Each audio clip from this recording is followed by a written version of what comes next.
Muy buenos días. Mi nombre es José Luna Muñoz. Soy el director del Biobanco Nacional de Demencias y pues quiero compartir con ustedes precisamente las investigaciones que estamos haciendo dentro del banco. Asimismo, también quiero agradecer la invitación que me ha hecho la doctora Sosa para poder platicarles precisamente de nuestros estudios en esta área de las enfermedades neurodegenerativas, ¿no? Principalmente estamos enfocados a lo que es la enfermedad de Alzheimer, pero obviamente para poder entender la enfermedad de Alzheimer tenemos que empezar nosotros a estudiar precisamente otras enfermedades neurodegenerativas para poder ver los cambios moleculares en cada una de ellas, pero también asimismo poder buscar un método de diagnóstico temprano para la enfermedad de Alzheimer y un biomarcador específico para esta misma, ¿no? Entonces, pues es un agradecimiento muy, muy grande para la doctora Sosa y sus colaboradores en el que me permitan poder estar con ustedes, ¿no? Entonces, les voy a compartir pantalla para poder iniciar esta charla.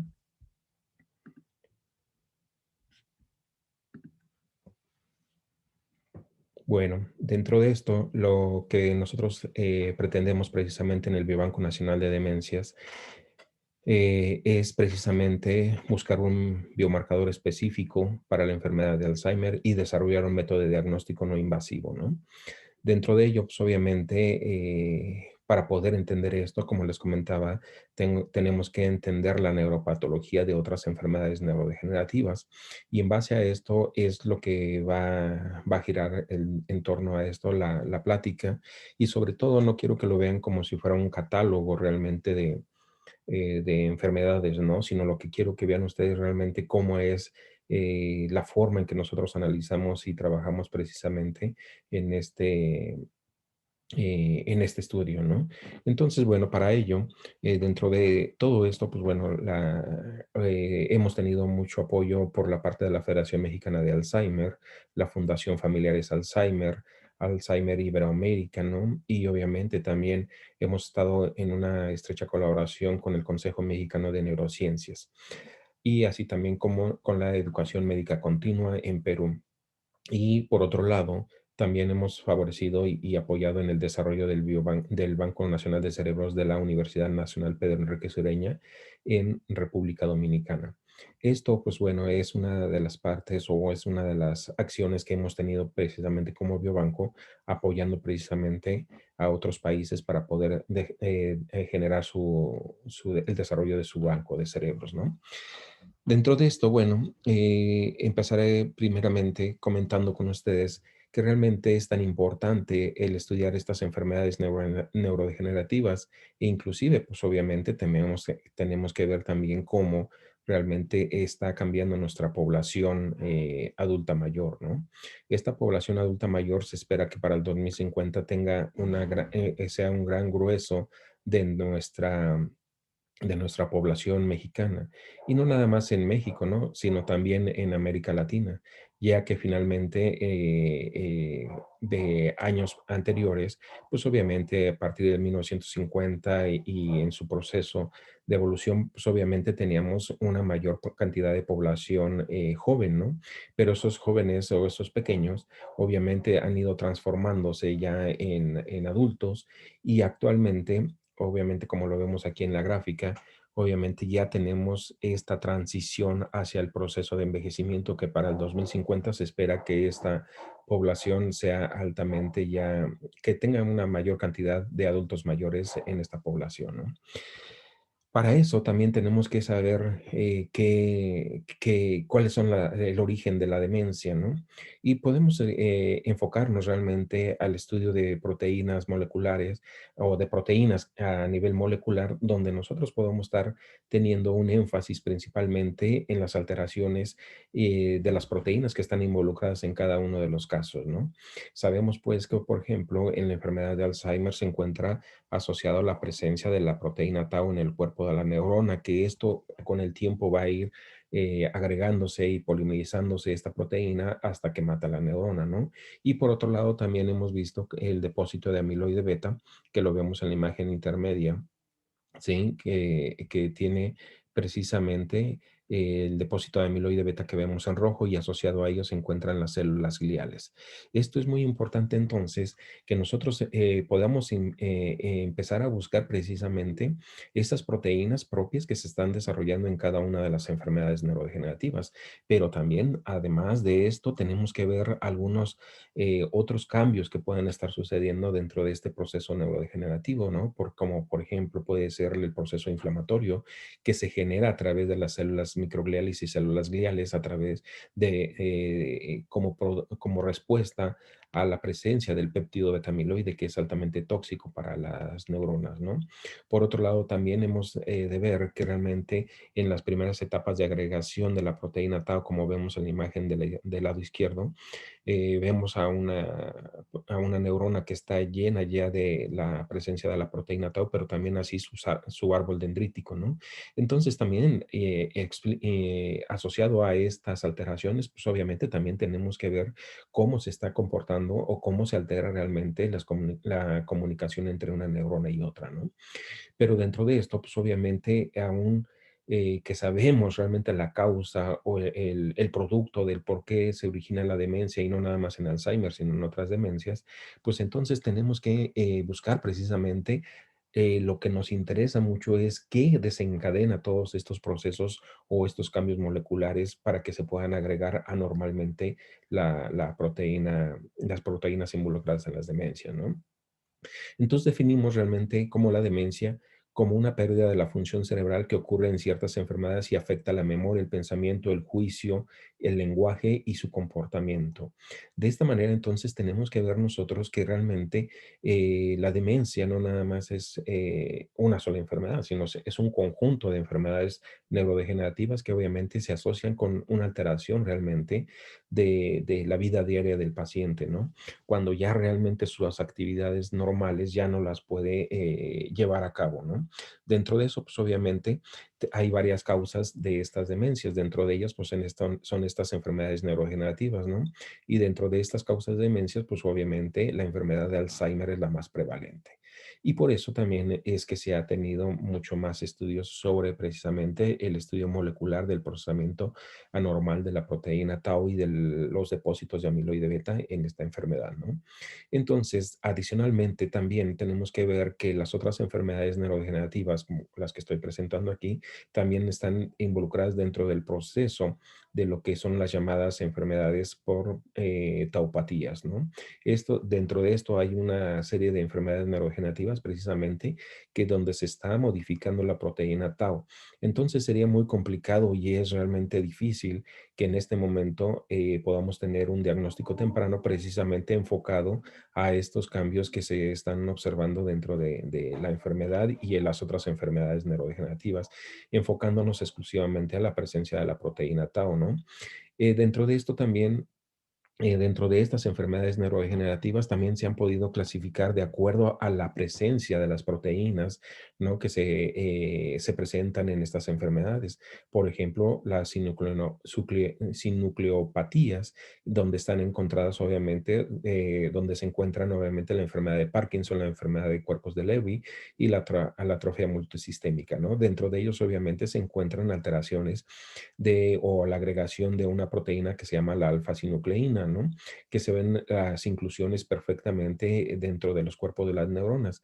Sin embargo, la presencia de estas lesiones aún no se ha podido correlacionar con el proceso de evolución de la enfermedad, ¿no? Pero sabemos que realmente la alfa-sinucleína caracteriza a estas enfermedades neurodegenerativas. Pero también se ha podido ver que estas enfermedades también tienen la expresión de la proteína tau y que se asocia realmente a la alfa-sinucleína, ¿no? Entonces, dentro de las taupatías, pues obviamente ya encontramos estas otras que es la PSP, la degeneración corticobasal, la demencia frontotemporal, la enfermedad de ELA, ¿no? Con parkinsonismo, la demencia con granos argirofílicos y obviamente dentro de ellas se encuentra la enfermedad de Alzheimer.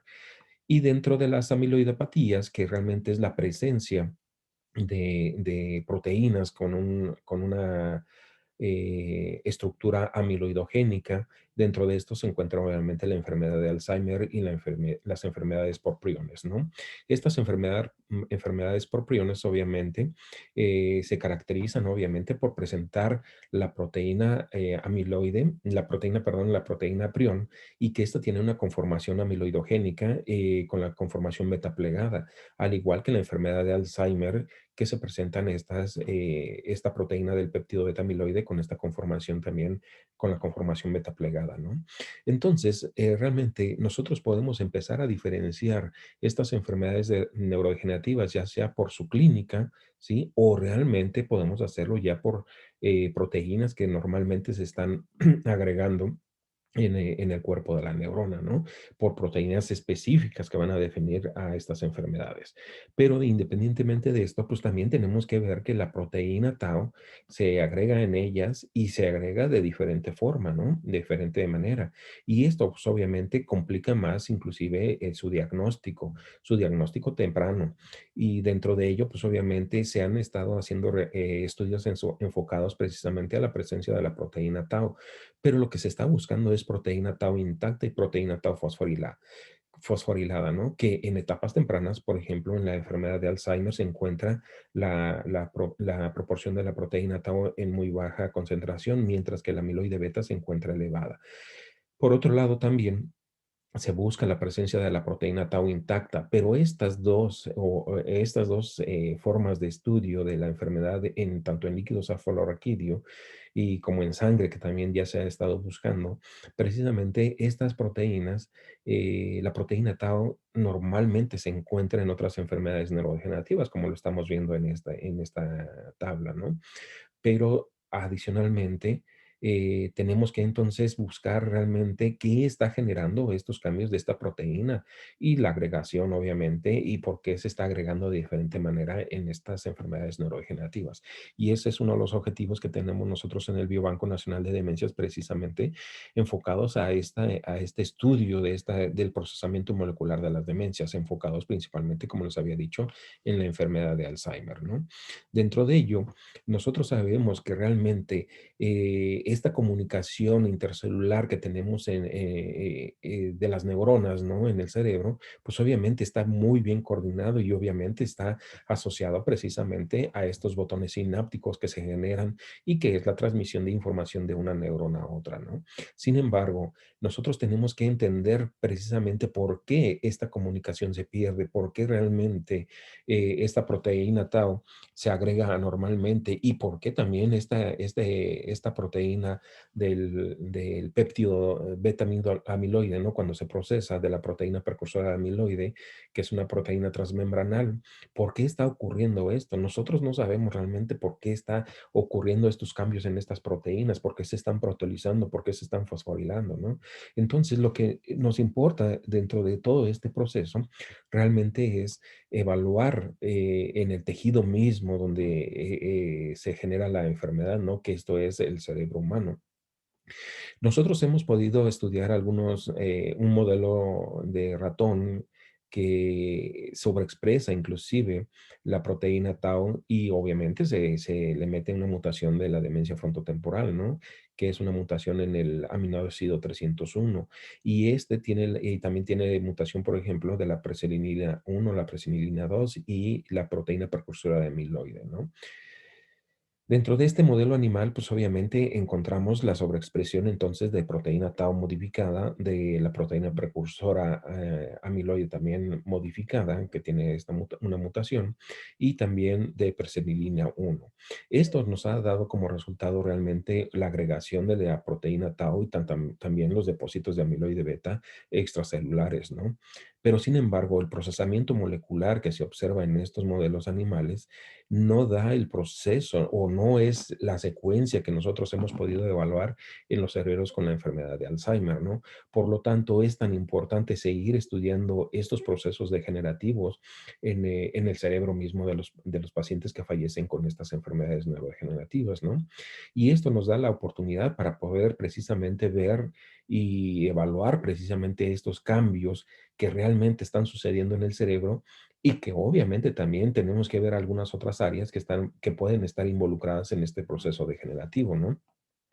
De ahí entonces, que es tan importante que nosotros pues, empezamos a poder, que empecemos realmente a analizar estos cerebros a nivel molecular, ya que en histopatología, pues prácticamente se ven muy parecidos todos los cerebros, ¿no? Obviamente hay particularidades en cada uno de ellos, ¿no? Por ejemplo, la enfermedad de la demencia frontotemporal, pues obviamente hay alteraciones principalmente de la corteza frontal y temporal, ¿no?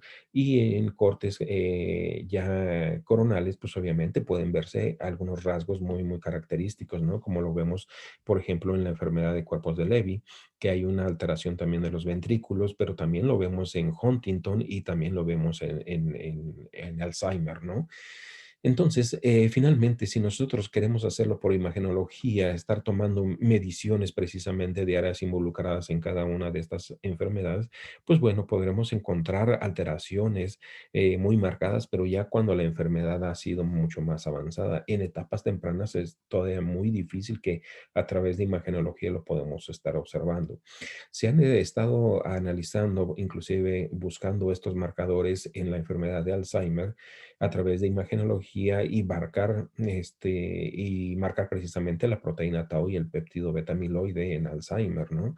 Pero hasta el momento realmente se ha podido ver un proceso de evolución y agregación de estos depósitos a través de de estas imágenes y estos marcadores, pero sin embargo, en las etapas muy tempranas, en donde debería de verse alteraciones precisamente en la corteza entorrinal del hipocampo, en esta área sería muy complicado realmente que se pueda ver los primeros inicios de estos cambios, ¿no?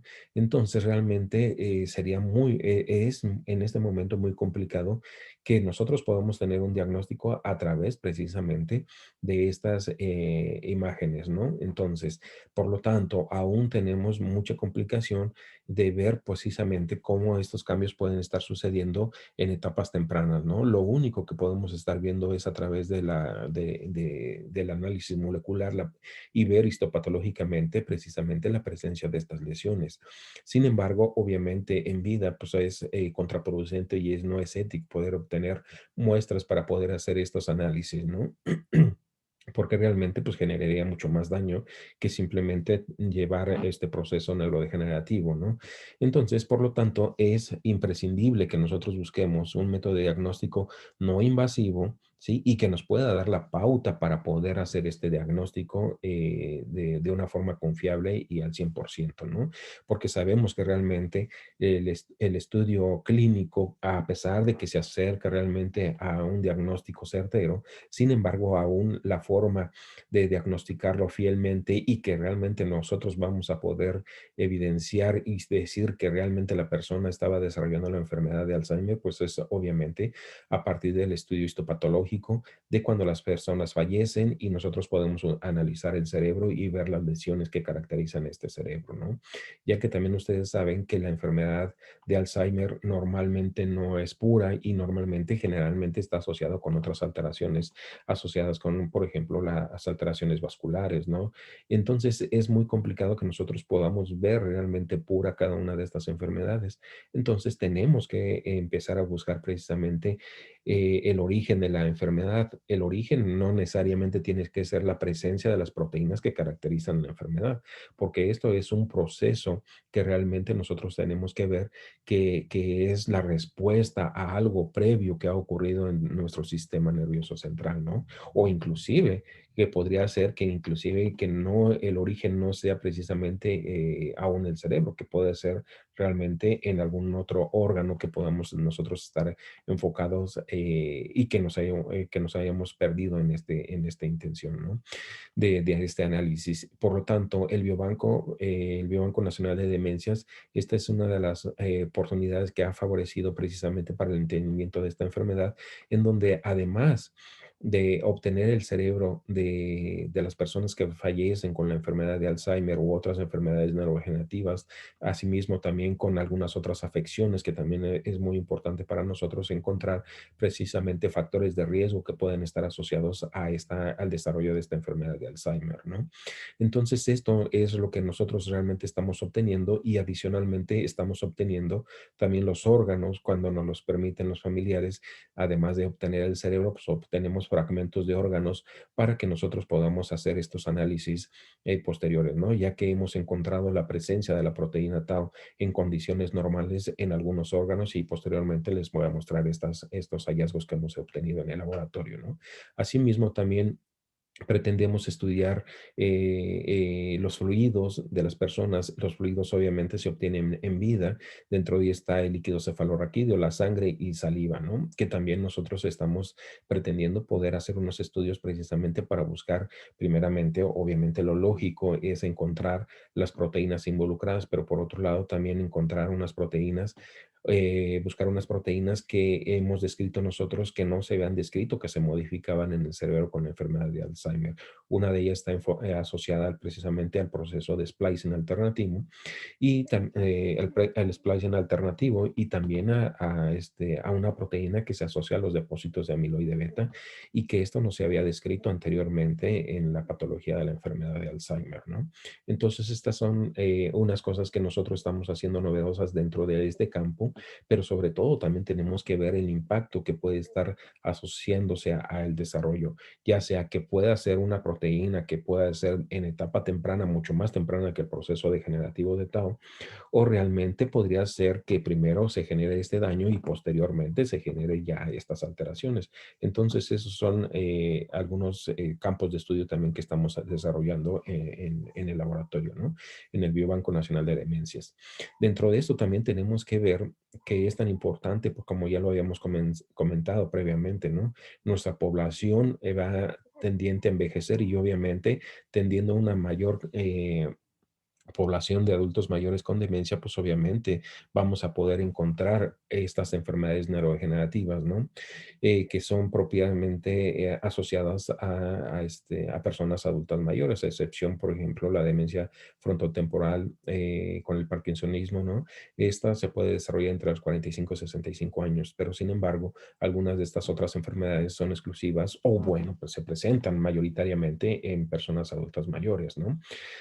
Sin embargo, también sabemos que la enfermedad de Alzheimer tiene un factor genético que también tiene una forma de aparición temprana, ¿no? Pero sobre todo esto, lo que nos interesa mucho es precisamente apoyar precisamente cuando nos favorecen con la donación de cerebros para la investigación y obviamente los órganos, pues obviamente nosotros apoyamos, el Biobanco Nacional de Demencias apoya precisamente para poder gestionar y con marcadores específicos la presencia de estas lesiones histopatológicas asociadas obviamente con la proteína tau y también obviamente con la alfa-sinucleína, ¿no? Que es para otras enfermedades neurodegenerativas que también caracterizan a cada una de ellas, como ya previamente lo habíamos visto, ¿no? Entonces, este diagnóstico también es una de las partes que nosotros estamos apoyando, inclusive en priones también en México somos los únicos que hacemos el diagnóstico histopatológico de priones, ¿no? En donde también más adelante les mostraré algunas observaciones muy interesantes que hemos hecho a este respecto y de hecho ya lo mandamos publicar en el Journal of Alzheimer's Disease y que ya no lo aceptaron precisamente para su publicación, ¿no? Precisamente ver la presencia de estos depósitos de la proteína prion asociado realmente a la presencia y incremento de la expresión de la proteína tau en cerebelo. Bueno, dentro de esto, pues obviamente, como les digo, esto es una de las partes primordiales también que apoya el Biobanco Nacional de Demencias, que es en el diagnóstico histopatológico, ¿no? A través de marcadores específicos para estas enfermedades. Dentro de ellos también tenemos que ver que esto, el que nosotros hagamos este diagnóstico temprano, este diagnóstico confirmatorio, obviamente, a los familiares les va a ayudar precisamente porque hay factores que obviamente no podemos modificar, como son los genéticos, ¿no? Y la edad, ¿no? Ahí sí nosotros no podemos modificarlo, pero hay algunos otros que sí podemos modificar para poder retrasar este proceso de evolución de la enfermedad. Dentro de ellos, pues obviamente es la salud de la alimentación y el ejercicio que nosotros tenemos que empezar a hacer actividades que realmente puedan estar favoreciendo el retardamiento de este proceso evolutivo, ¿no? Y no necesariamente tenemos que esperar a que tengamos algunas alteraciones asociadas a, por ejemplo, al deterioro cognitivo, ¿no? Que ya tengamos algunas alteraciones en ese sentido, sino que esto nos va a poder ayudar precisamente previo a que nosotros tengamos algunos síntomas clínicos, previo a esto tenemos que hacerlo y ya desde tiempo, ¿no? Y estas actividades modificables también empezarlas a transmitir a los pequeños, ¿no? Que desde un principio de su vida también obviamente les generemos esa cultura de cambios, de factores de riesgo para que puedan ellos estar, no puedan entrar a este proceso degenerativo, ¿no? Por eso también es muy importante que dentro del Biobanco Nacional de Demencias estamos obteniendo encéfalos que estén asociados a estos factores de riesgo, ¿no? Y esto nos va a ayudar inclusive a nosotros definir perfectamente cuál de estos factores de riesgo pueden estar realmente implicados en el desarrollo y la presencia de lesiones características de estas enfermedades neurodegenerativas, hablando principalmente sobre la enfermedad de Alzheimer, ¿no? Sabemos entonces que cerca se ha sugerido que cada 3 segundos en el mundo se diagnostica una demencia, ¿no? Entonces, dentro de ello, pues, obviamente el 60 al 80% corresponde a las enfermedades de Alzheimer. Por lo tanto, nosotros tenemos que empezar a ver estos cambios precisamente que puedan estar enfocados a poder empezar a ver estos cambios que puedan estar enfocados precisamente a estos, a esta patología, ¿no? Entonces, posteriormente, hay asociaciones nacionales e internacionales que están enfocados precisamente a estos estudios, tanto de una forma social, ¿no? Que es la Alzheimer Disease International, que obviamente está enfocada principalmente a las familias, y la otra es precisamente lo que es la enfermedad de Alzheimer, la Asociación Internacional de Alzheimer, que es la que lleva el Congreso anualmente sobre precisamente las investigaciones que estás haciendo en este sentido, ¿no? También tenemos que ver que en México, la Federación Mexicana está muy interesada precisamente a generar estos estudios y favorecer inclusive que nosotros podemos transmitirlo a otras enfermedades, a la población, ¿no? Que debe de estar involucrada precisamente en la sensibilización de esta enfermedad, ¿no? Permítame un momento. Entonces, la enfermedad de Alzheimer obviamente está llegando realmente a un problema de salud pública, ¿no? Un problema de salud pública que realmente se tiene que empezar a echar a andar precisamente para hacer esta sensibilización y poder nosotros finalmente hacer un acercamiento a toda la población para que puedan entender esta enfermedad y todos estos cambios que están sucediendo en la enfermedad de Alzheimer, ¿no? Dentro de esto, obviamente, tenemos que ver también que estas asociaciones, pues obviamente nosotros nos tenemos que acercar mucho a ellos precisamente para poder hacer estas investigaciones tanto de ciencia básica como de ciencia clínica, ¿no? Obviamente también investigaciones en ciencias, en lo que es la investigación social. Dentro de esto también tenemos que enfatizar como la demencia realmente, una de las demencias o una enfermedad que está preponderantemente y es más abundante en la población, pues obviamente es la enfermedad de Alzheimer. Su presencia se desarrolla de dos formas, ¿no? Una está asociada al desarrollo de una forma genética, donde ya se tienen mutaciones específicas, que es la proteína precursora de amiloide, la presenilina 1 y la presenilina 2, ¿no? Asimismo, también se ha presentado o se presenta de una forma esporádica, que es precisamente estos factores de riesgo que pueden estar implicados en esta enfermedad, ¿no? Y dentro de eso, pues es muy importante que nosotros definamos estos factores de riesgo, ya que la mayor cantidad, el 95% de casos, se asocia al desarrollo de la forma de Alzheimer esporádico. De ahí, obviamente, tenemos que ver que el Alzheimer tenemos que empezar a tratar de investigarlo, no nada más a nivel de ciencias básicas, sino también a nivel de la clínica, como lo está haciendo, por ejemplo, la doctora Ana Luisa Sosa con su grupo de investigadores, ¿no? Así también en República Dominicana, por ejemplo, se encuentra la doctora Daisy Acosta también desarrollando precisamente la investigación clínica. Adicionalmente, también, por ejemplo, en Perú y en otros países de América Latina también se están desarrollando estos estudios clínicos, ¿no? Y que son muy importantes porque realmente de ahí nosotros dependemos mucho por todo lo que ellos están observando, viendo, nosotros lo tomamos precisamente para poder enfocarnos precisamente sobre la dirección de las investigaciones. Y por otro lado, también esto va a ayudar para que los clínicos puedan tener más énfasis en el diagnóstico y no nada más enfocarnos precisamente en lo que es las alteraciones del juicio, la conducta y la memoria, ¿no? También tenemos que ver algunas otras alteraciones que pueden estarse asociando. Dentro de esto, sabemos que entonces la muerte neuronal generada por estas marañas neurofilares, la acumulación de filamentos que son altamente insolubles en la neurona, inician realmente en el hipocampo y aquí hicimos un corte para que se pueda observar perfectamente el hipocampo, ¿no? Todo este hipocampo realmente es aquí la zona donde inicia la enfermedad, que posteriormente ya la muerte neuronal empieza a avanzar hacia la neocorteza, ¿no? Que sería la corteza temporal y la corteza frontal, y después se hace una diseminación, ¿no? Pero obviamente estas son las cosas que nosotros tenemos que empezar a ver y entender y no nada más enfocándonos precisamente a estas alteraciones en la comunicación intercelular, ¿no? La comunicación de las neuronas. Tenemos que ver cómo está implicado precisamente y cómo se asocian estas alteraciones moleculares precisamente con estos cambios o estas señales de alerta que la Asociación Internacional de Alzheimer están sugiriendo que son las primeras señales de alerta que puede tener o que podemos observar nosotros de los familiares que posiblemente estén entrando a un proceso de enfermedad de Alzheimer, ¿no?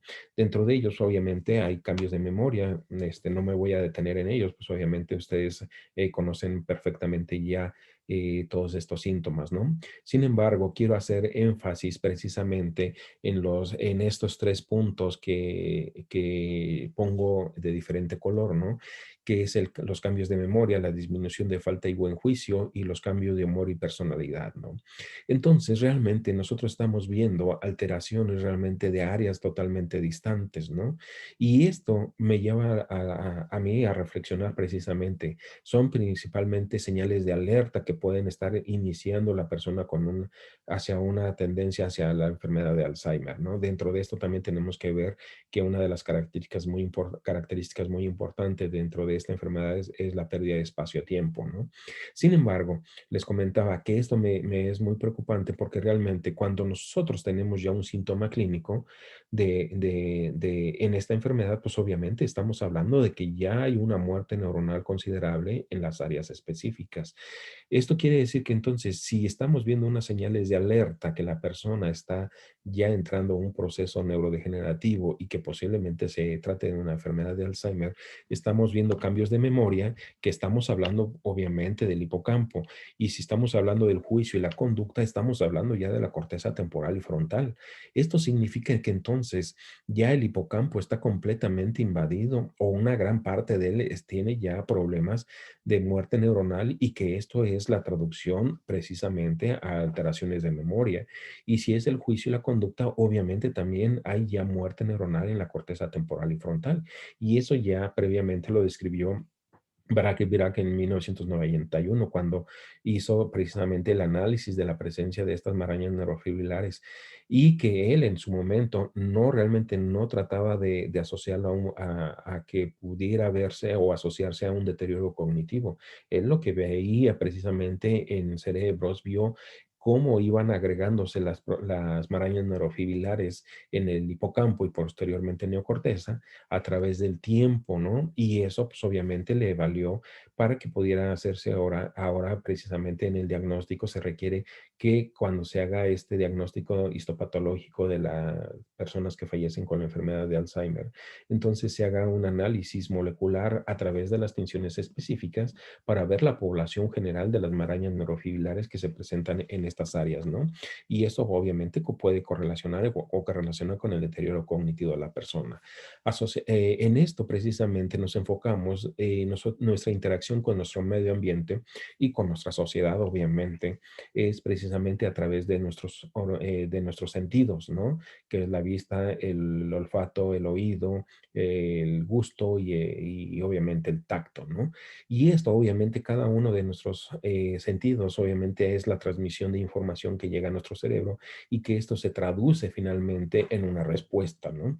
Dentro de esto, pues obviamente, si hablamos, o por ejemplo, en el proceso de lo que es el lenguaje, pues obviamente tenemos una interacción entre una persona y otra o a través del teléfono, pero estamos interaccionando y que las palabras obviamente tienen una forma de traducirse para comprenderla y la respuesta ante esta comunicación, pues es obviamente la respuesta ante esta conversación, ¿no? Sin embargo, las personas con la enfermedad de Alzheimer, todos sus sentidos están bien, sin embargo, ya no hay traducción de información, ya no se traduce y ya no hay asociación. Entonces, esto es uno de los problemas muy grandes que se tienen y sobre todo dentro de la asociación, de la sociedad, obviamente también, como ya es más complicado cada vez hablar con el paciente, pues obviamente también la sociedad y los mismos familiares empiezan a hacer a un lado al familiar. Y si lo hacen a un lado, precisamente van a gestionar y a generar mucho más rápido un deterioro. ¿Por qué? Porque realmente está perdiendo la estimulación el paciente, ¿no? Entonces, eso es una de las cosas que siempre tenemos que recomendar a los familiares, no aislarlos, al contrario, hay que tenerlos cerca precisamente y en todo en familia para que podamos nosotros estar estimulando constantemente esos recuerdos, esa memoria de este paciente, ¿no? Obviamente ya conforme va avanzando el tiempo, pues obviamente el deterioro va a ser mucho más importante dentro de estas alteraciones, ¿no? Pero lo que es importante es finalmente no aislarlo y estar siempre en contacto con él y sobre todo la forma afectiva es una de las cosas que se pierden hasta último momento, ¿no? A pesar de que no lleguen a reconocerla a sus familiares, ¿no? Por la presencia, pero realmente las emociones, las sensaciones pueden estar realmente presentes en los pacientes, ¿no? Ellos pueden percibir realmente la agresión, el fastidio, el que no los acepten. Entonces, todo esto el paciente lo puede percibir. No puede comprender realmente todo lo que ocurre, pero realmente ellos perciben estas emociones. Entonces, es una de las recomendaciones que siempre hay que hacerle a los familiares, ¿no? Que tengan cuidado estas situaciones y obviamente evitar la agresión precisamente sobre los pacientes, ¿no? Dentro de esto, tenemos que ver que ya más de 100 años se ha descrito esta enfermedad y todavía no sabemos mucho de esta enfermedad. Sabemos procesos moleculares, sí, pero sobre todo investigando y yéndonos hacia el origen de la enfermedad, todavía no sabemos mucho de ello. Esto es cuestión precisamente porque no hemos encontrado nosotros la forma de poder detener la enfermedad, ¿no? Y sabemos que obviamente ya tiene más de 100 años que se describió esta enfermedad, pero imagínense, hasta 1987 se reconoce a esta enfermedad como un problema de la salud pública, ¿no? Entonces, esto nos lleva precisamente a tener que entender ahora la enfermedad no nada más desde la ciencia básica o no nada más la investigación clínica o investigación social.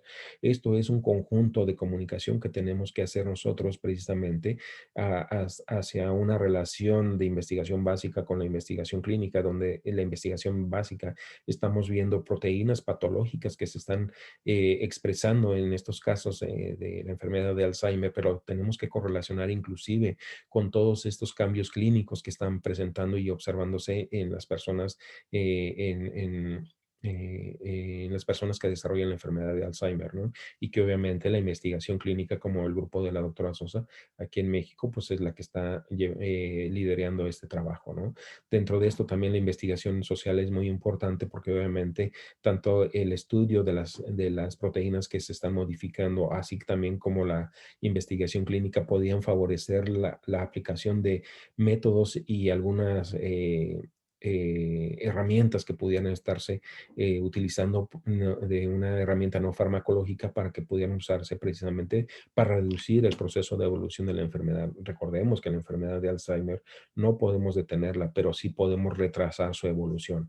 Entonces, esta es una de las cosas que para mí ha sido muy importante y que hemos tenido perfectamente una relación muy importante con tanto la investigación clínica como obviamente la investigación social, que hemos estado haciéndolo obviamente con la Federación Mexicana de Alzheimer y algunas asociaciones que también han permitido, apoyado a la obtención de cerebros en otros estados de la República Mexicana, ¿no? Entonces, esto es un conjunto de colaboración para poder entender estas enfermedades neurodegenerativas, presencia de las marañas neurofibrilares, que son las lesiones que caracterizan el cerebro de la enfermedad de Alzheimer. Son las marañas neurofibrilares que están constituidas principalmente de la proteína tau, mientras que los depósitos de amiloide beta que vemos en color rojo es el depósito de amiloide beta reconocido o evidenciado por un colorante que se llama rojotiacina, que reconoce el péptido beta amiloide, que tiene la conformación beta plegada. Asimismo, también este colorante tiene la afinidad por las estructuras beta plegada que están ensamblándose la proteína tau, ¿no?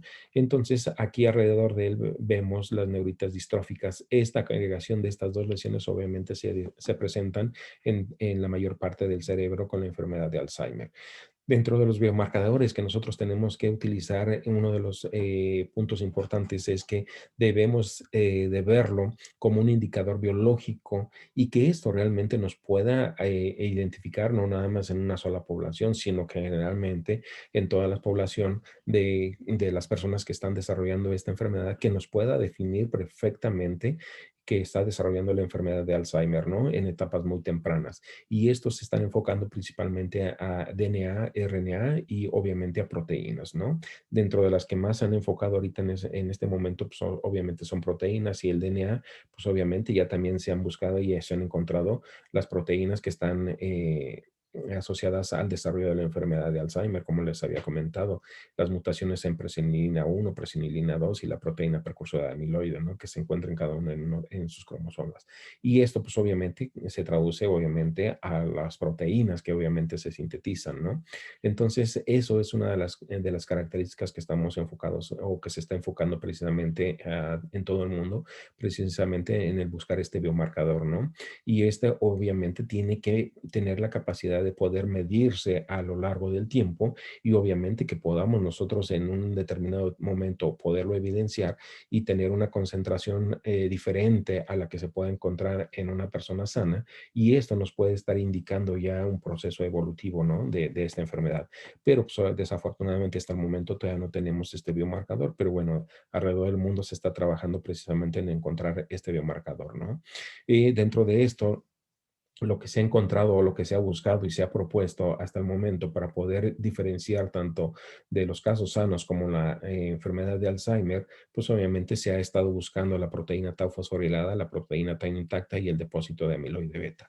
El amiloide beta no correlaciona realmente con el deterioro cognitivo de la persona. Sin embargo, la presencia de la proteína tau en las marañas neurofibrilares sí correlacionan con el deterioro cognitivo de la persona, ¿no?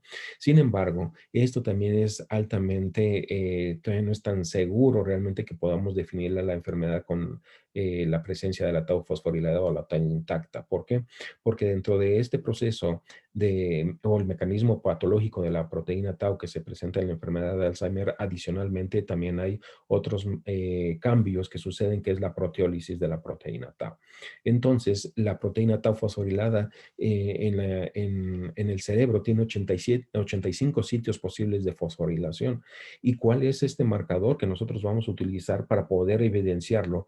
Que puede estar diferente en la enfermedad de Alzheimer con respecto al caso control. Sabemos que obviamente todos los marcadores de tau fosforilada pueden estarse incrementando en la enfermedad de Alzheimer, ¿no? Que obviamente en etapas tempranas tienen una presencia muy baja y en etapas avanzadas ya la presencia es muy abundante. Sin embargo, esta presencia de la proteína tau intacta, recuerden que la proteína tau intacta puede ser de su porción amino o de su porción carboxilo, ¿no? Este es un esquema de la proteína tau, donde tiene su porción amino terminal, su porción carboxilo terminal, y aquí se encuentran los dominios repetidos de la proteína tau.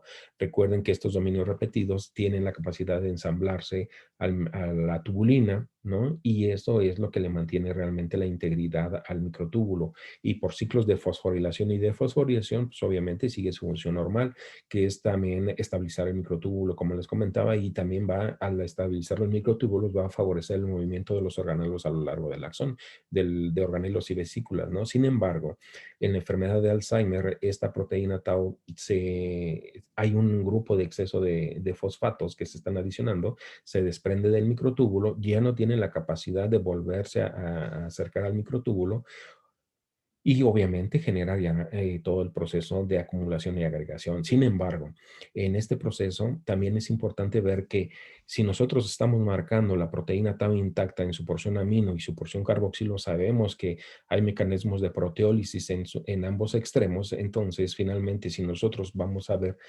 precisamente la proteína tau intacta, posiblemente no veamos realmente algo real, ¿no? Porque obviamente se está proteolizando la proteína tau.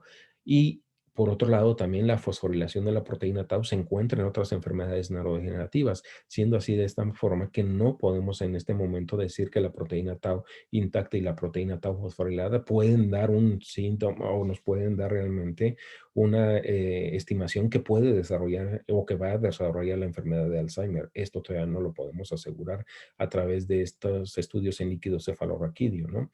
¿Por qué? Porque realmente nosotros tenemos que ver el procesamiento molecular, no nada más la presencia de una proteína tau intacta o una proteína tau fosforilada, ¿no? Y como les decía, si hay 85 sitios putativos, es el diferencial de este con otras enfermedades neurodegenerativas? Entonces está muy complicado para poder diferenciar tanto la enfermedad de Alzheimer como de un caso control, ¿no? Y ahora, por otro lado, si hay factores de riesgo que pueden estar asociándose al desarrollo de estas lesiones en el cerebro, también tenemos que ver entonces la historia clínica de esos casos para que nosotros podamos asegurar que realmente vamos a poder verlo asociado a un proceso degenerativo de tipo Alzheimer, o simplemente podría ser que este factor de riesgo esté presente y que no realmente esté asociándose a un desarrollo de una enfermedad de Alzheimer. Entonces también les digo, es muy complicado que nosotros podamos ver estas alteraciones, ¿no? Y bueno, dentro de esto, pues ya que tenemos esta imagen aquí, podemos ver las alteraciones realmente macroscópicas que definen a un cerebro con la enfermedad de Alzheimer. Primeramente hay una reducción completa, como ustedes lo pueden ver en la imagen del lado derecho, es un corte coronal del cerebro con la enfermedad de Alzheimer, hay una reducción de tamaño, y vean el hipocampo, ¿sí? Que está involucrado obviamente en proceso de la memoria de corto plazo, hay una reducción considerable de ello. Los ventrículos son muy amplios, vean los ventrículos cómo se están observando realmente muy amplios comparados con el cerebro normal, ¿no? Por otro lado, también si lo ven, la dimensión del espesor de la sustancia gris comparado con el de con el caso control, pues obviamente también hay una reducción en el tamaño de la sustancia gris, asimismo también en la sustancia blanca, que es lo que va a constituir obviamente los axones de las neuronas, también hay una reducción considerable, ¿no?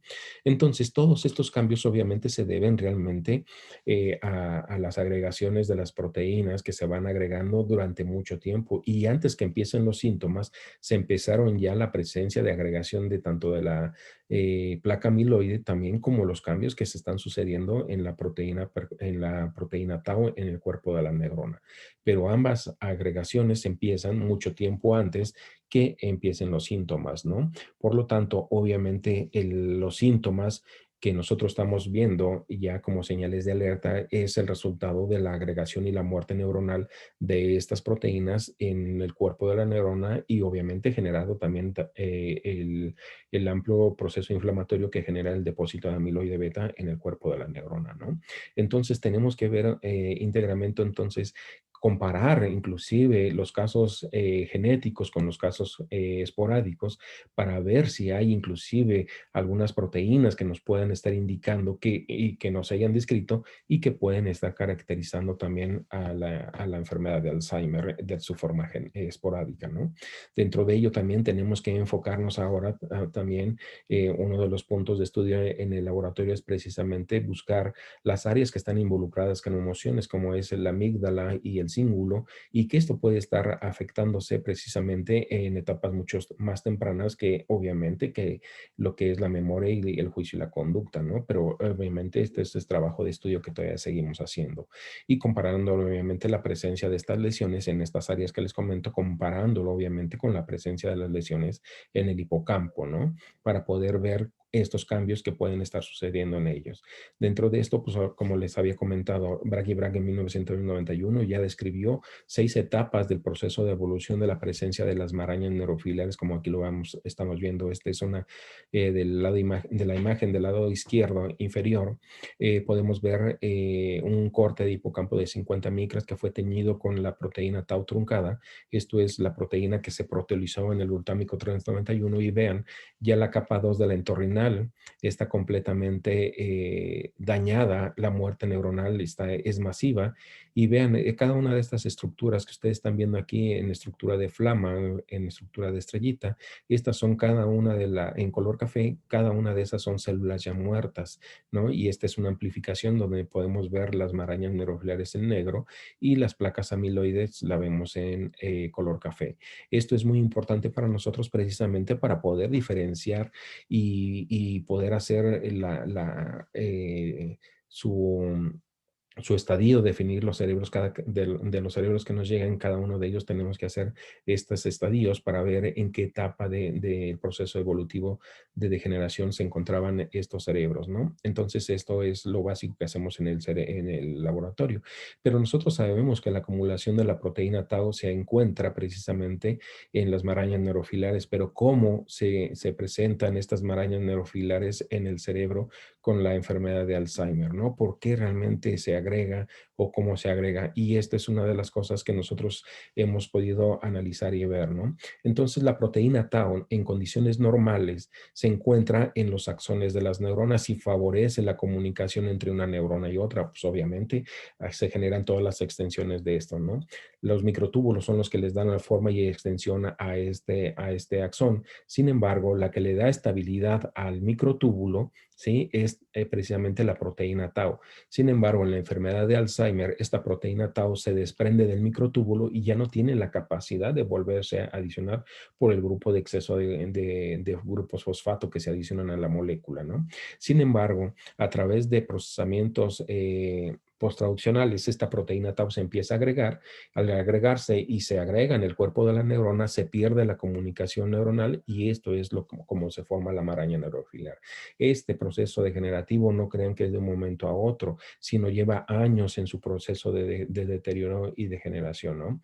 Y esto lo que afecta principalmente es precisamente la vía perforante. La vía perforante es la información que llega de neocorteza, pasa a través de la capa 2 de la entorrinal, de la capa 2 de la entorrinal proyecta hacia su vínculo inicial 1 y la respuesta de lo que viene siendo propiamente el hipocampo, manda proyecciones hacia la capa 4 de la corteza entorrinal y de ahí se transmite ya la información o la respuesta al estímulo que venía anteriormente, ya se da la respuesta hacia la neocorteza. Sin embargo, como ustedes lo ven en este es un corte de hipocampo, vean aquí todas estas estructuras negras que podemos ver son las lesiones que realmente que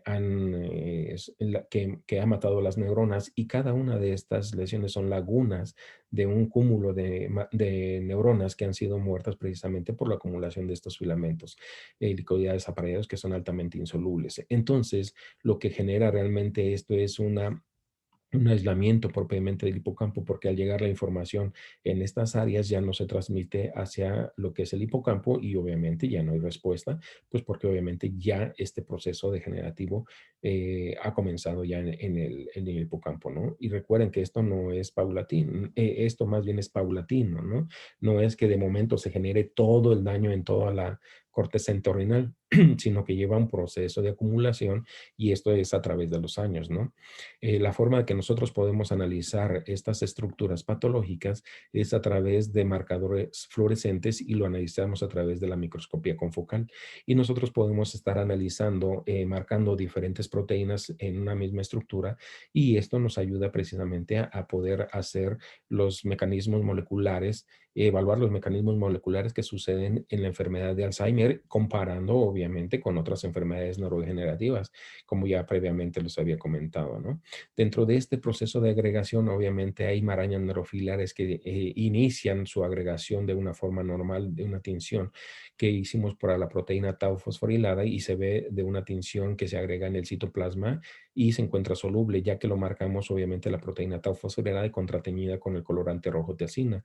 El rojo tiacina es aquel marcador que nos reconoce las estructuras fibrarias con la conformación beta plegada. Y recuerden que les había dicho que las únicas dos proteínas que tienen esta conformación beta plegada y que son reconocidas por el colorante rojo tiacina es la proteína tau ensamblada en filamentos y el péptido beta amiloide también ensamblado en filamentos. Entonces podemos ver nosotros el árbol dendrítico como ya en el árbol dendrítico ya hay un proceso ya de polimerización de la proteína tau, mientras que en el soma todavía no empieza esta polimerización. Posteriormente, esta polimerización se generan pequeños paquetes de filamentos de tau, los cuales, fíjense, tienden a elongarse y a fusionarse entre ellos para formar una trabécula interna y que finalmente va a invadir todo el cuerpo de la neurona hasta que la mata. Este proceso de evolución, pues como les digo, es paulatino, pero lleva un proceso molecular realmente definido. Se ha descrito, por ejemplo, en el estudio de las marañas neurofilares ya en el 2003 por García Sierra y el grupo de, obviamente, de Binder, que fue donde hizo su estancia el doctor García Sierra, de su estancia postdoctoral, él empezó a ver que en las marañas neurofilares el primer cambio molecular que sufría la molécula de tau era el plegamiento de la molécula. Sin embargo, la truncación era el punto final de este procesamiento. Sin embargo, nosotros en nuestro estudio y analizando los cambios conformacionales dependientes de tanto de hiperfosforilación como la proteólisis endógena, hemos sugerido en etapas más tempranas que el primer cambio que sucede en la enfermedad de Alzheimer es la fosforilación del aminoácido 231 y que el cambio conformacional estructural que se había sugerido anteriormente por García Sierra, ¿sí? Que era el primer cambio, sucede que no es el primer cambio. Nosotros, estos cambios, inclusive tan sutiles que son en eventos muy, muy cercanos y de muy corto tiempo, pues obviamente no lo podemos ver en las marañas neurofilares.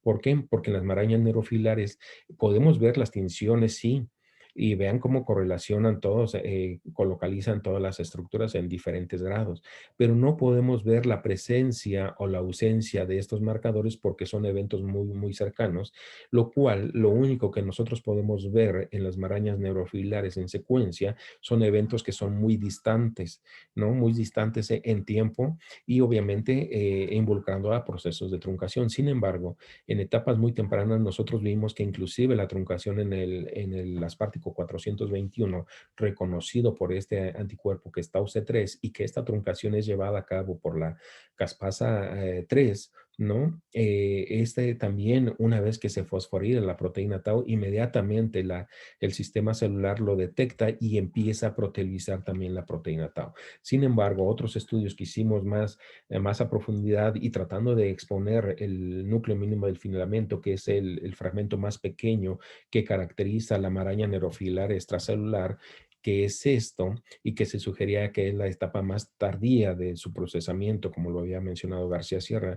Nosotros al analizar precisamente todos estos cambios, vimos que estos cambios inclusive los podíamos ver en esta truncación del glutámico 391 desde etapas muy tempranas, lo que sugería Fasulo ahí por de los 2002, por ahí más o menos, él describió que inclusive la presencia de este núcleo mínimo, que él lo sobreexpresó en células COS, en cultivos celulares, expresó este núcleo mínimo y la célula se murió inmediatamente por apoptosis. En el caso, hicimos también un estudio en los casos de enfermedad de Alzheimer, las células no mueren por apoptosis. Sí hay apoptosis, obviamente, pero la mayor cantidad de células apoptóticas no se asocian precisamente a las marañas neurofilares, sino que esta muerte por apoptosis es un proceso normal que se da tanto en cerebros normales como en cerebros con estas afecciones, ¿no? Pero sobre todo es un proceso normal. Sin embargo, aquí, a pesar de que haya una gran actividad de caspasas que están enfocadas precisamente al proceso de degradación de DNA, ¿no? Que están involucradas en este proceso, pues realmente no están, el proceso de degradación no se va directamente a degradar el DNA, sino se va a degradar precisamente a lo que es la proteína Tau. Y esas son de las causas que nosotros estamos tratando de ver, esta implicación que tienen las truncaciones. Entonces nosotros hemos sugerido que entonces la truncación en el glutámico 391 es el inductor de todo este proceso degenerativo y que el mecanismo de fosforilación, que es todo esto que nosotros estamos viendo, lo que está generando realmente es una agregación para que el sistema celular, el sistema neuronal no detecte este núcleo mínimo y la célula se muera por apoptosis. Y que todo este cambio conformacional, la fosforilación y el formar el filamento y formar la maraña misma es un mecanismo de protección y esto ya es uno de los trabajos que hemos publicado y obviamente ya más gente está viendo y tratando de entender precisamente cómo la célula genera esta neuroprotección innata, ¿no? Dentro de esto, pues obviamente nosotros estamos enfocados precisamente tratando de asociar que la fosforilación no es el mecanismo que debemos atacar para poder evitar la acumulación de estas estructuras, sino que es la truncación. Y dentro de ello, pues obviamente es muy preocupante porque inclusive hemos encontrado, como les decía, la proteína tau intacta en órganos, ¿no?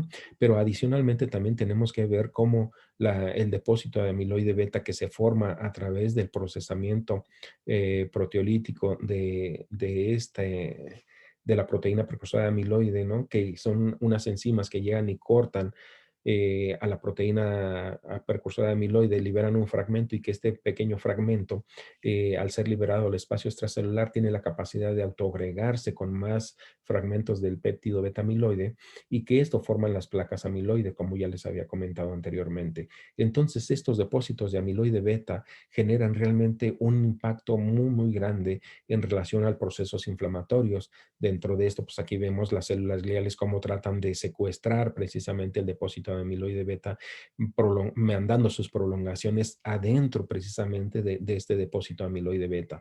Y por otro lado, también acá lo vemos.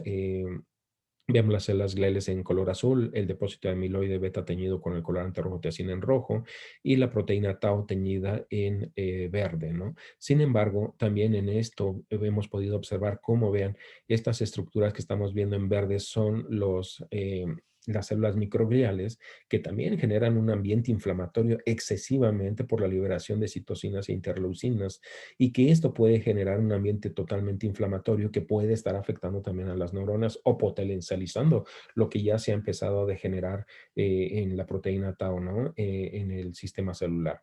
Y vean, estas células deberían de ser muy pequeñas, la microglia, y vean el tamaño que llegan a tomar estas células en esta actividad de la enfermedad de Alzheimer, ¿no? Entonces también es muy importante que nosotros veamos estos factores de inflamación que están involucrados en ellos. Y de hecho estamos enfocados y recientemente ya nos aceptaron un trabajo precisamente en la publicación donde estamos hablando precisamente de estas alteraciones de este proceso inflamatorio asociado a los depósitos de amiloide beta y asimismo también estos depósitos de amiloide beta alteran lo que son la barrera hematoencefálica por la presencia de este depósito amiloide beta en la angiopatía amiloide. Y nosotros hemos evidenciado que inclusive en las células endoteliales también acumulan el péptido beta amiloide y se vuelve fibrilar dentro del endotelio. Y esto antes no se había podido describir, simplemente se decía que había alteraciones obviamente de endotelio, pero había depósitos o placas de amiloide beta asociados a estos vasos sanguíneos, pero nosotros ya en el trabajo que hemos hecho con el microscopio confocal de alta resolución, pues hemos podido observar que inclusive las mismas células endoteliales tienen agregación de la proteína del péptido beta amiloide en su citoplasma y que es fibrilar y eso obviamente ya genera un daño muy, muy fuerte, alterando obviamente la barrera hematoencefálica, ¿no? De ahí también con los estudios que recientemente hemos estado analizando precisamente sobre la presencia de la proteína tau en los órganos, pues de ahí viene Este estudio que nosotros también nos está interesando mucho sobre las modificaciones de la microbiota, que ya se han encontrado realmente alteraciones de la microbiota en los casos de con la enfermedad de Alzheimer. Y esto obviamente correlaciona con lo que nosotros hemos estado estudiando precisamente en los órganos, la presencia de la proteína tau en condiciones normales. Y hemos encontrado que en intestino, en páncreas, en piel, en hígado y obviamente en riñón, hemos encontrado también ya la presencia de esta proteína tau en condiciones normales, ¿no? En condiciones normales me refiero a que no murieron con una alteración neurodegenerativa, pero sería muy interesante ahora ver cómo estos cambios que nosotros, o esta expresión de proteína tau fosforilada, que en condiciones normales se ve, por ejemplo, aquí vemos el intestino, ¿no? Vemos todo el intestino, toda la microvellosidad, cómo la proteína tau se encuentra en el núcleo de estas células epiteliales, ¿no? Sin embargo, tenemos que ver ahora cómo esto podría estar modificándose en la enfermedad de Alzheimer. Y de ahí, obviamente, podríamos estarlo asociando precisamente con este cambio de la microbiota que se presenta en las personas con la enfermedad de Alzheimer. Recuerden también que recientemente hubo ya un estudio donde se pudo observar que también las bacterias gingivales podían afectar importantemente la proteína tau en el cerebro, ¿no? También asimismo la proteína tau se puede estar modificada por algunos virus, ¿no? Como fue también ya previamente descrito como el virus del herpes simple. Entonces, no es descabellado que nosotros podríamos empezar a ver que inclusive en intestino podría ser alguno de los primeros cambios que pueden suceder en la enfermedad de Alzheimer, y que esto podría estar correlacionando precisamente en etapas mucho más tempranas por este cambio de la microbiota que se ha descrito ya en las personas con la enfermedad de Alzheimer. También otro grupo en el 2014 describió también la presencia de la proteína tau fosforilada en el epitelio de los túbulos seminíferos, ¿no?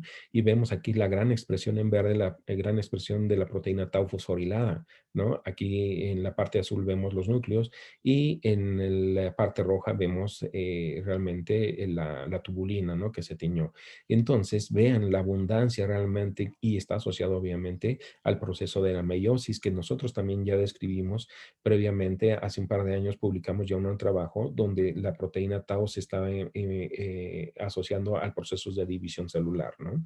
Y vean aquí otra imagen en donde esto es de páncreas, y vean, este es un islote de Langerhans, en donde son las células productoras de insulina, y vean, precisamente teñimos los núcleos en azul, y vean la proteína tau, la teñimos en rojo. Vean que aquí hay una gran expresión de la proteína tau en pequeños gránulos, que esto podría estar asociado precisamente asociado a la secreción de hormonas, ¿no? Y que esto pues hay que estudiarlo más a profundidad, qué es la función normal de esta proteína tau fosforilada. Y estos son marcadores de proteína tau que normalmente se expresaban en el cerebro con la enfermedad de Alzheimer.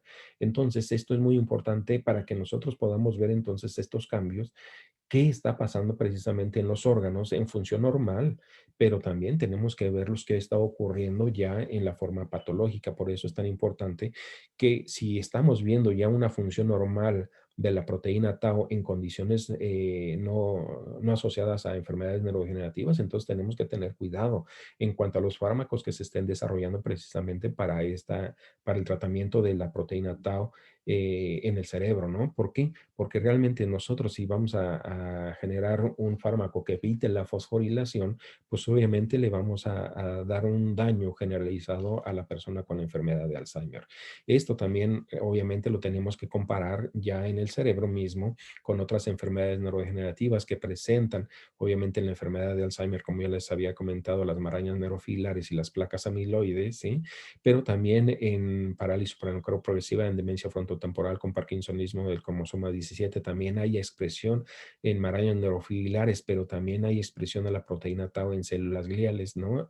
Y al contrario, en la demencia que se llama la Tangle Only, que se desarrolla después de los 85 años de edad, esta predominancia de marañas es muy parecido al proceso molecular que se presenta en la enfermedad de Alzheimer, a excepción de que no tiene depósitos de amiloide beta. Y esto es uno de los aportes que nosotros podemos ver, que realmente el proceso degenerativo es muy semejante a la de Alzheimer, pero en este no tiene amiloide beta. Y aquí se puede evidenciar realmente que el deterioro cognitivo realmente se asocia a la presencia del depósito de amiloide beta, digo, perdón, de la proteína tau en el cuerpo de las neuronas y no al depósito de amiloide beta, porque ya se ha observado en algunos casos una gran abundancia de depósitos de amiloide beta en el cerebro, los cuales no correlacionan precisamente con este deterioro cognitivo. Entonces es lo que nosotros estamos haciendo, ¿no? Comparando obviamente todos estos trabajos, ya lo hemos mandado a publicar, pero dentro de ello, en el proceso molecular que nosotros estamos haciendo, hemos visto, por ejemplo, en parálisis supranuclear progresiva, que hemos encontrado marañas neurofilares extracelulares que no son positivas a la truncación en el glutámico 391. Sí había truncación en el aspartico 3, 421, pero no había truncación en el glutámico 391 que caracteriza, recuerden, el pequeño fragmento de 92 a 95 aminoácidos que es altamente tóxico. Entonces, esto nos hace sugerir que la polimerización de tau no se da exclusivamente por la presencia de tau fosforilada, como ya previamente algunos investigadores lo habían sugerido, sino que realmente hay otro proceso de proteólisis diferente al que se encuentra en la enfermedad de Alzheimer y que eso podría caracterizar realmente a esta enfermedad neurodegenerativa. Estamos en este momento ya estudiando otras enfermedades neurodegenerativas para ver la caracterización precisamente de este biomarcador de la proteína tau truncada y ver si realmente es exclusivo de la enfermedad de Alzheimer o realmente se correlaciona con estas enfermedades, con las otras enfermedades neurodegenerativas, ¿no? Si no correlaciona o no se presenta esta truncación, obviamente podríamos estar hablando ya de un marcador mucho más específico para la enfermedad de Alzheimer, ¿no? Y que las truncaciones en otras enfermedades neurodegenerativas que inclusive podrían estarse presentes en las células gliales, que esto es lo que caracteriza a otras enfermedades como parálisis supranuclear progresiva y como la enfermedad de demencia frontotemporal también, esto podría estar asociándose precisamente a estos cambios, ¿no? De ahí, obviamente, es tan importante entonces definir qué truncaciones se presentan en estas enfermedades neurodegenerativas que van a caracterizar precisamente a estas enfermedades que son diferentes a las enfermedades, a la enfermedad de Alzheimer, ¿no? Tanto en células gliales, como les había comentado, y también como las células neuronales, ¿no? Y esto, pues obviamente ya lo publicamos recientemente en el Journal of Alzheimer's Disease, ya también nos lo aceptaron esta publicación y salió ahora en enero de este año, ¿no? También hemos visto alteraciones que pueden estar sucediendo en lo que es la enfermedad de Creutzfeldt-Jakob, ¿no? Aquí vemos una folia de cerebelo de Creutzfeldt-Jakob, donde vemos los depósitos en verde de la proteína prión. Vean la abundancia de este péptido, de esta proteína prión, perdón, y que en azul estamos viendo los núcleos, ¿no? Este es un acercamiento de estas placas y vean cómo perfectamente se definen bien las placas y tienen un centro denso, ¿no? Y que aquí ya también hemos hecho algunas caracterizaciones de esto que también ya nos aceptaron a publicar estas observaciones en el Journal of Alzheimer's Disease y está en proceso de impresión, ¿no? Pero vean, lo importante de esto de Creutzfeldt-Jakob, ¿sí? Que hemos encontrado en estas enfermedades neurodegenerativas, que también hay una gran abundancia de expresión de tau, pero en cerebelo. En hipocampo no se observa realmente la presencia de estas marañas neurofibrilares, pero en lo que es en el, en estas extensiones de los axones, ¿no? Vemos nosotros realmente todas las prolongaciones neuronales y vean la gran abundancia de la proteína tau fosforilada en este caso. Sin embargo, vean, también hay una gran abundancia de la proteína prión. Y esto obviamente también se ve en las células de Purkinje, cómo se ve esta agregación. Vean los primeros agregados de la proteína prión, cómo se observan, ¿no? Entonces, esto lo comparamos obviamente con la enfermedad de Alzheimer, que es en el panel B, y en caso control, y vean, marcamos los neurofilamentos y ven que en Creutzfeldt-Jakob también hay una gran acumulación o expresión de esta proteína de neurofilamentos que fue detectada por un anticuerpo, y también la proteína tau fosforilada se ve un incremento considerable comparado con Alzheimer, que prácticamente no se ve y que sabemos que en Alzheimer hay una gran expresión de la proteína tau, ¿no?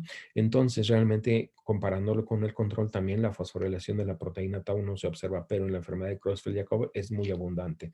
Entonces, esto podría ser que la presencia de estos depósitos de amiloidogénicos de la proteína prión pueden estar generando un ambiente inflamatorio y que este ambiente inflamatorio obviamente haga que se exprese más la proteína tau como un mecanismo de protección. Aunque en este artículo que publicamos todavía lo sugerimos sutilmente, pero todavía nos hace falta hacer mucho más estudios precisamente con la proteína prión en estudios in vivo. Esperamos hacer una estancia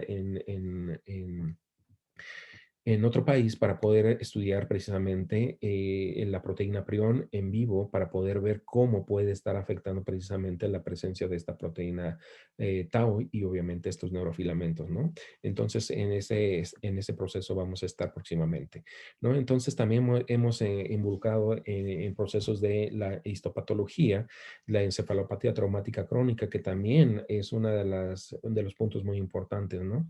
Pero en estos, bueno, también vamos a poder ver que hay alteraciones muy considerables, pero obviamente hay especies dentro de la naturaleza que obviamente tienen una capacidad de poder afrontar este constante golpeteo que pueden tener en la cabeza, pero obviamente hay mecanismos que pueden estar obteniendo para que puedan proteger el sistema nervioso central, ¿no?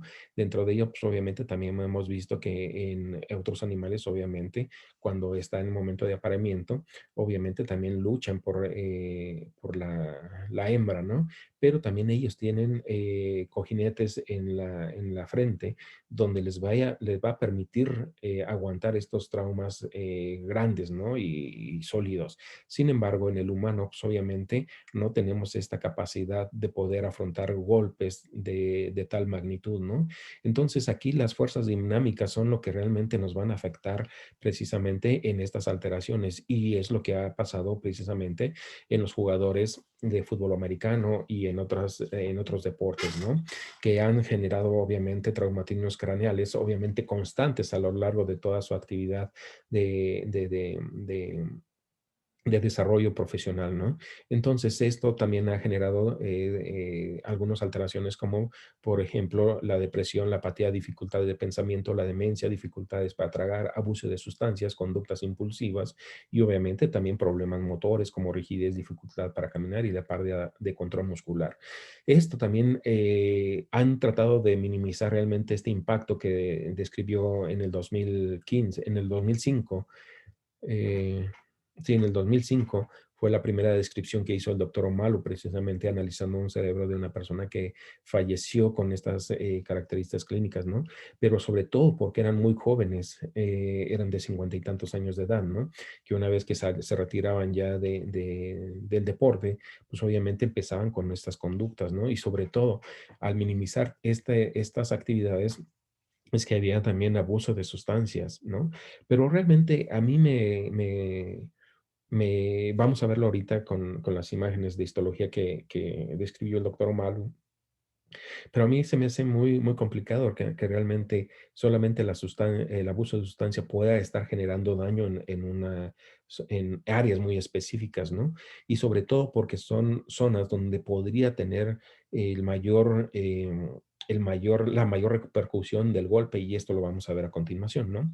Entonces, vean, los traumas que obviamente empiezan a tener puede ser obviamente de acuerdo recuerden que obviamente el daño se va a generar por el rebote, ¿no?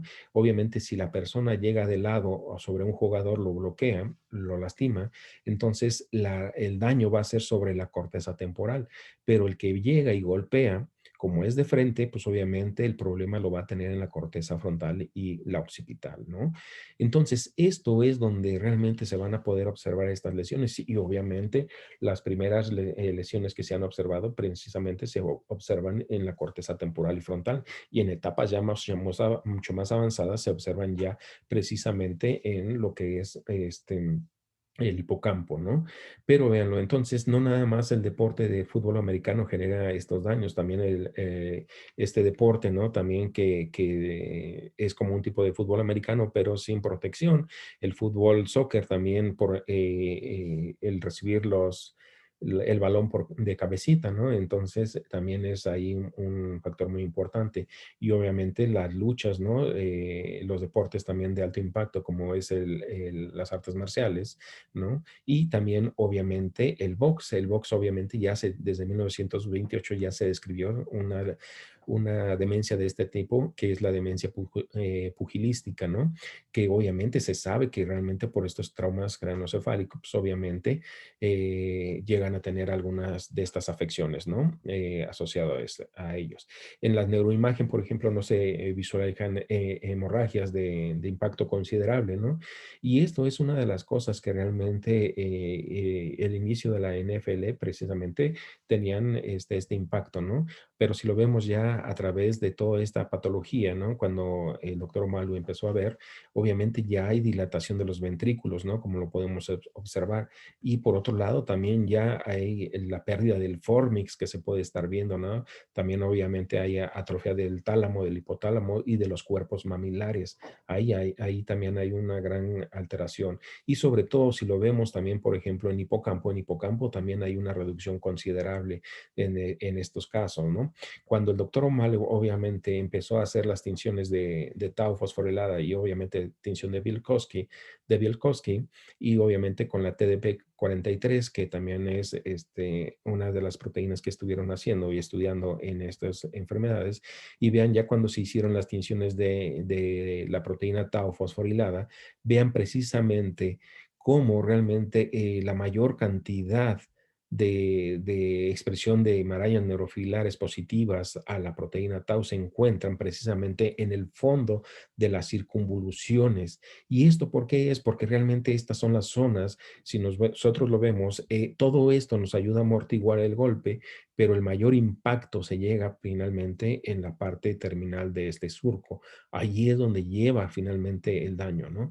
Entonces, si lo vemos nosotros, cada uno de estas circunvoluciones en el fondo es donde se están expresando precisamente esta proteína tau, ¿no? Comparándolo un caso control con el de la encefalopatía traumática crónica, vean cómo hay una gran agregación ya en neocorteza, pero vean también cómo el hipocampo ya está completamente invadido, la amígdala, ¿no? Y la corteza entornal ya como está completamente invadido de esta expresión de la proteína tau, ¿no?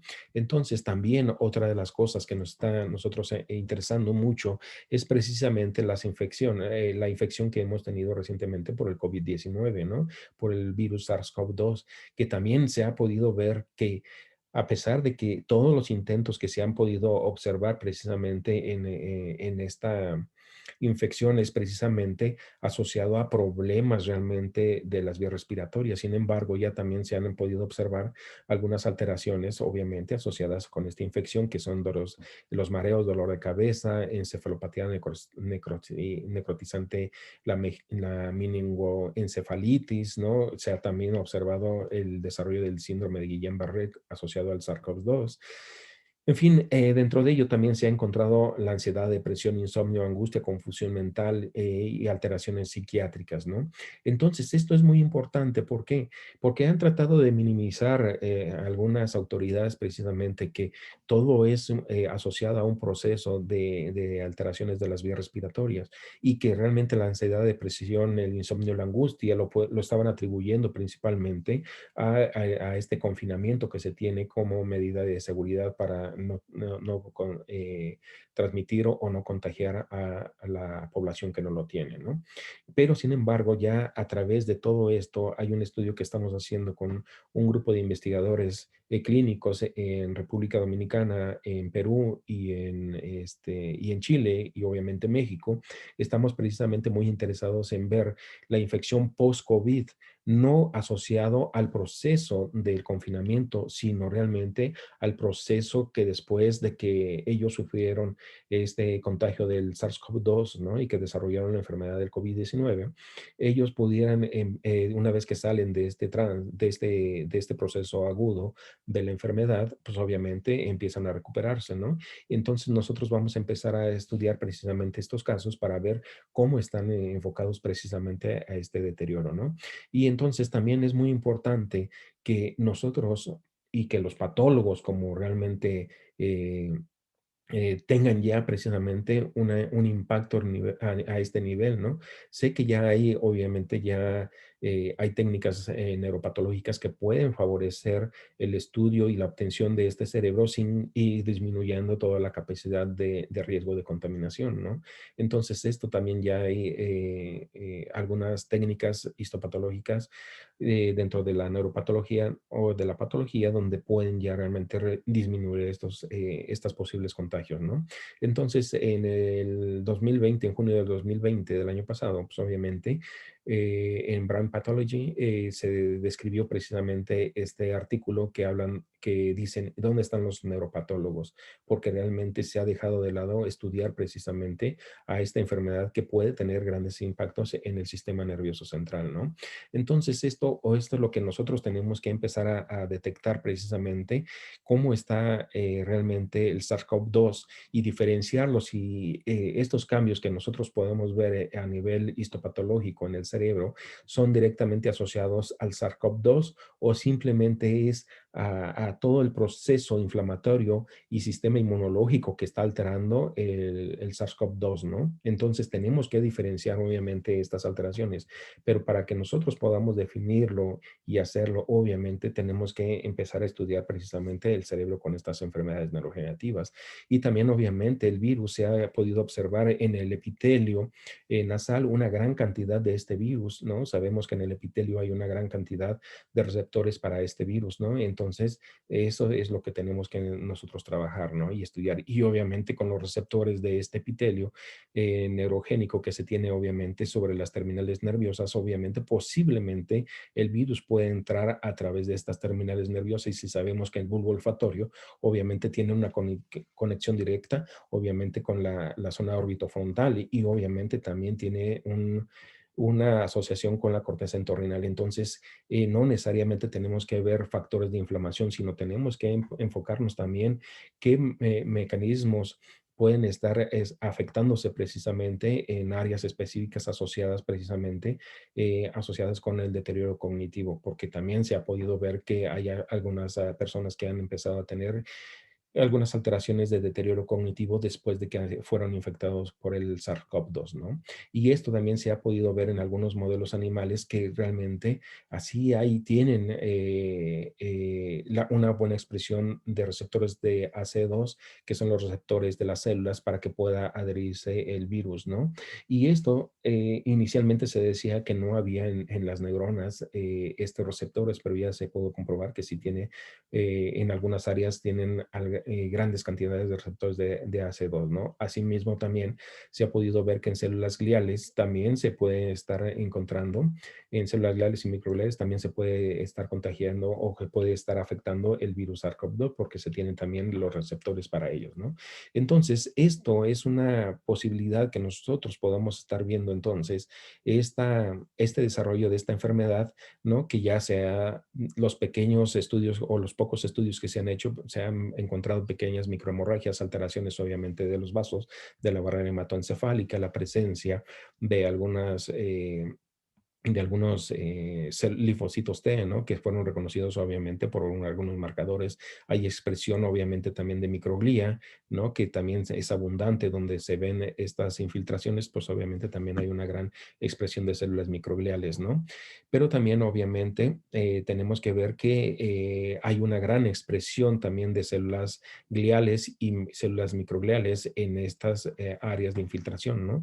Pero que también se ha podido observar la presencia de expresión de la proteína precursora de amiloide en estas áreas, ¿no? Entonces hace falta mucho precisamente para poder empezar a estudiar precisamente todos estos casos y entonces tenemos que ver y asociar precisamente cómo podemos nosotros favorecer el estudio en estos casos, ¿no? Y ver no necesariamente procesos nada más de inflamación, sino tenemos que ver inclusive cómo se puede estar alterando proteínas propias de la célula, como lo pasa en la enfermedad de Alzheimer o nuestras enfermedades neurodegenerativas neurodegenerativas que se están afectando precisamente proteínas propias de la célula. No es que estén generando otros cambios, ¿no? Sino que también tenemos que ver qué está pudiendo pasar en estas alteraciones, ¿no? Entonces, bueno, pues con esto puedo, decirles que obviamente para estudiar estas enfermedades neurodegenerativas y determinar estos factores de riesgo, pues obviamente también tenemos que estudiar otros cerebros que están obviamente asociados, por ejemplo, con el alcoholismo, con el EPOC, el desarrollo obviamente por los fumadores, ¿no?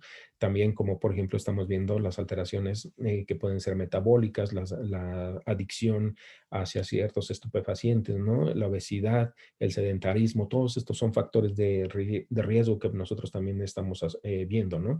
Y si lo vemos también, estos son factores de riesgo que pueden estar asociados para un desenlace fatal en los pacientes que tienen que son infectados por el SARS-CoV-2, ¿no?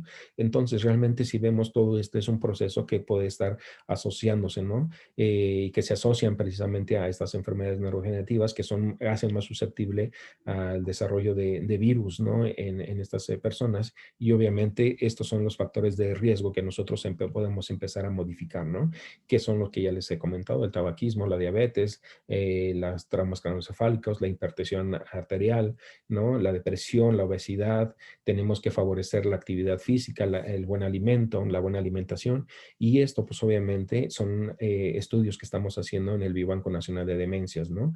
Que se encuentra en la FES Cuautitlán y ahorita ya tenemos 3 títulos de propiedad. El día de ayer nos acaban de mencionar que ya tenemos un tercer título de propiedad ante el Instituto Mexicano de la Propiedad Industrial, que son registros precisamente del Biobanco Nacional de Demencias, que está enfocado en el diagnóstico y la investigación. Asimismo, también tengo que comentarles que el Biobanco Nacional de Demencias actualmente se enfoca únicamente a estudiar las enfermedades neurodegenerativas, pero una colaboración que estamos haciendo con la Universidad de Dave en el estudio la captación de encéfalos de personas que tienen afecciones de alteraciones del neurodesarrollo, ¿no?